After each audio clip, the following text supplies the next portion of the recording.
Smokey Robinson and the Miracles and the Tears of a Clown. Well, do you read a lot? I just wonder how many people do read these days. And if you do read, what do you read? In what form do you read? Because we've now got a choice. At one time, of course, it was paper, paper, or paper. Now, we've got a choice. Is it paper or is it ebooks? Would you have even considered 5 years ago that we'd be talking about this, you know, whether it's easier to actually download a book onto a computer or buy a traditional paper novel? But of course, we are talking about it now because it's a different era.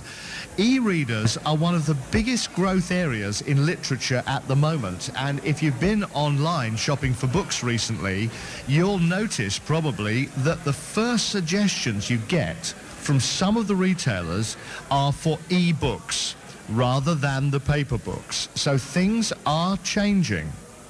But are they changing for the better? Is it a passing fad? Will it carry on?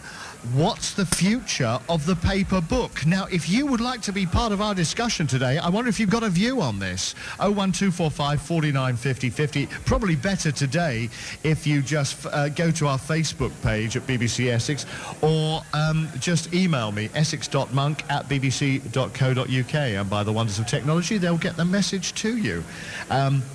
Patsy, for example, has already been in touch on Facebook and said, I love the large print available with ebooks and delighted to find that I can use downloads for my Kindle on my netbook. So, yeah, if this is all gobbledygook to you, it won't be very soon. Let's talk about this, though. Peter Donaldson is the owner of Red Lion Books in Colchester. He's also one of the trustees and directors of the New Essex Book Festival. Morning, Peter. Good morning, Dave. Now, obviously, as far as you're concerned, paper books are a good thing. Of course, and I think they will always be a good thing. Yeah.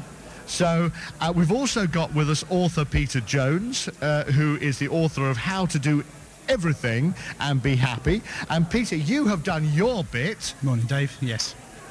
Online. That's right. Well, my book was first published as an ebook before it went to paperback about 2 or 3 months later. Right.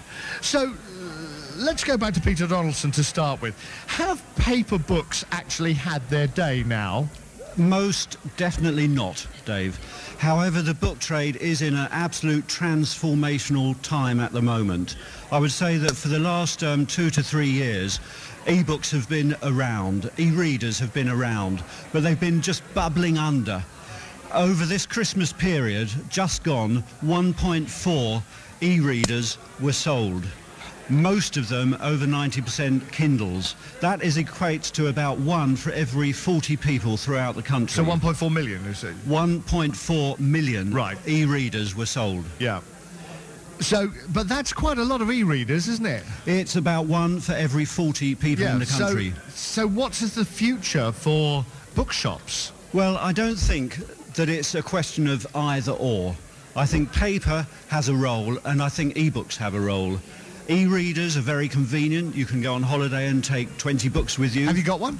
I don't myself. I find, Dave, that I've spent so long looking at screens of one sort or another by the end of the day. If I relax with a book, I like the feel of paper, I like the texture of paper, I like the smell of paper, I like the design of the covers. But paper is so environmentally unfriendly. I mean, all those trees you have to chop down for all these very often useless books that just get pulped eventually.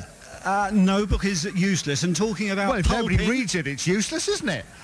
Waste of everybody's time. Talking about pulping, we had a very good customer who was given an e-reader for Christmas.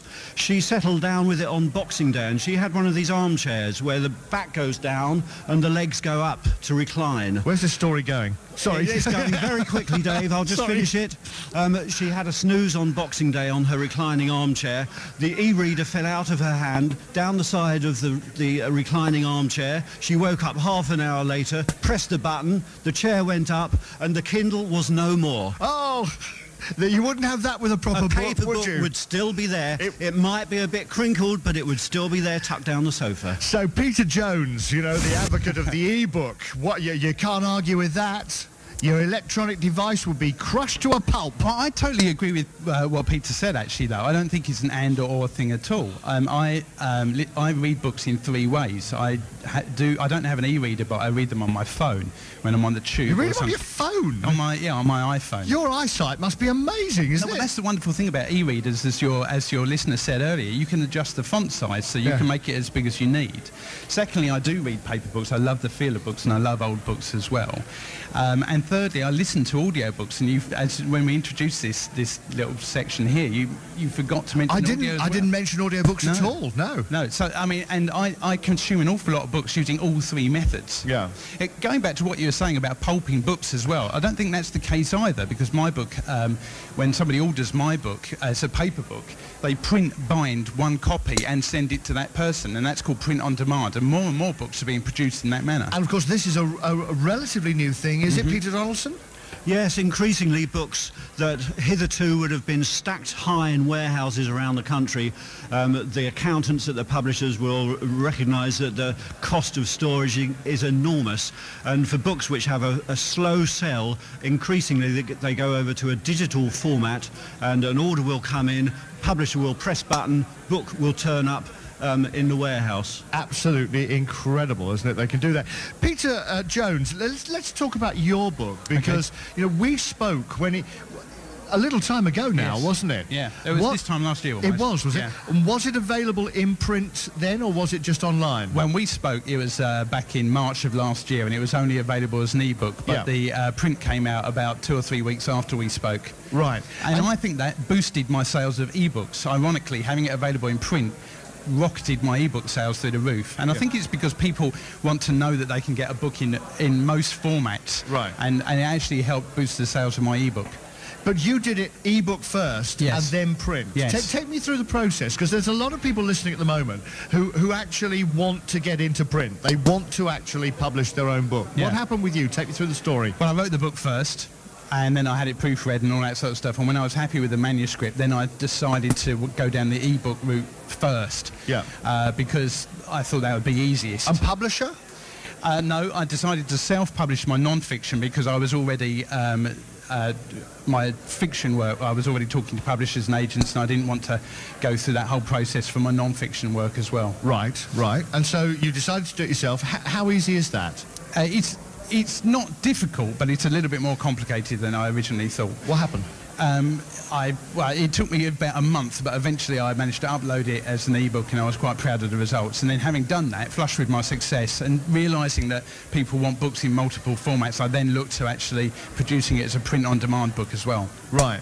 How difficult or easy is it to sell it? Because, I mean, Peter Donaldson from Red Lion Books, the publishers, the big publishers, no doubt work very hard with people like yourselves to plug their books, don't they? They certainly do, and I think one of the difficulties in the e-book world is making books visible, because with books on a high street bookstore, a customer can come in and browse the shelves. Yeah. It's very difficult to get that same kind of browsing experience online. If you know what you want, that's fine. You can find it very, very easily.